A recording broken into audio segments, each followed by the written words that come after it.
fight against corruption was top on the agenda of the APC when the party was seeking power. The stance of the presidential candidate then was well known, and he did not mince words on the matter. He said, "If we don't kill corruption in this country, corruption will kill Nigeria."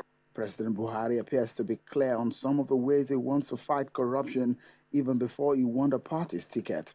This is a multi-party democratic system, but there is a constitution in place. 1999 constitution is amended, and one has to go through that. And that constitution did not allow for corruption.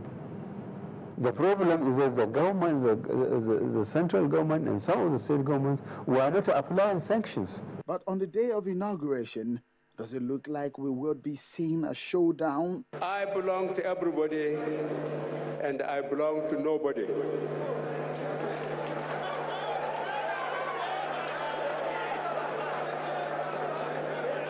A few people have privately posed fears that on coming back to office, I shall go after them. These fears are groundless.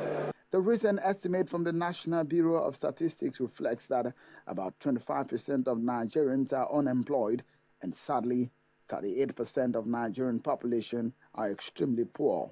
With this gloomy but graphic reality, the cost of governance and the earnings of some public officers have come under the spotlight.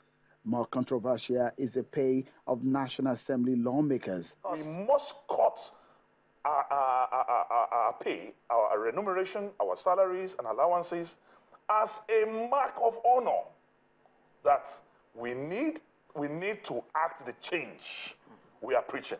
It is said that a Nigerian senator earns about 240 million naira in salaries and allowances, while his House of Representative counterpart earns about 204 million naira per annum, that running into several billions of naira.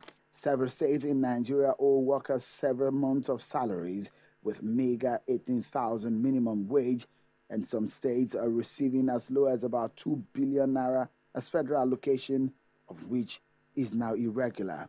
Also, with the dire state of the nation's economy, Nigerian federal lawmakers are said to be earning the most in the world. In fact, compared to perhaps the richest country in the world, the #1 citizen's wage there is a far cry from what one of Nigeria's elected parliamentarians takes home every year.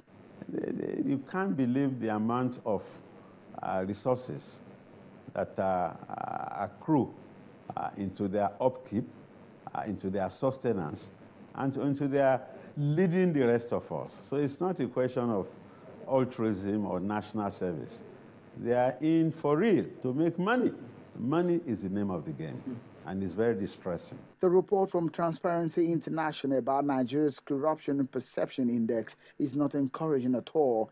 Nigeria ranks 136 out of 175 countries, but the president may have to deal with 94% corruption amongst political parties and the executive arm of government. In the police force, 92%, and within the legislature, 73%, and in the judiciary, 66%. President Buhari surely has his work cut out for him. If truly Nigeria must be extracted from the clutches of corruption, the battle must be taken seriously and approached viciously. One way is perhaps to start cutting wages of public officials perceived as obscene. Seun Okinbaloye reporting for Channels Television News.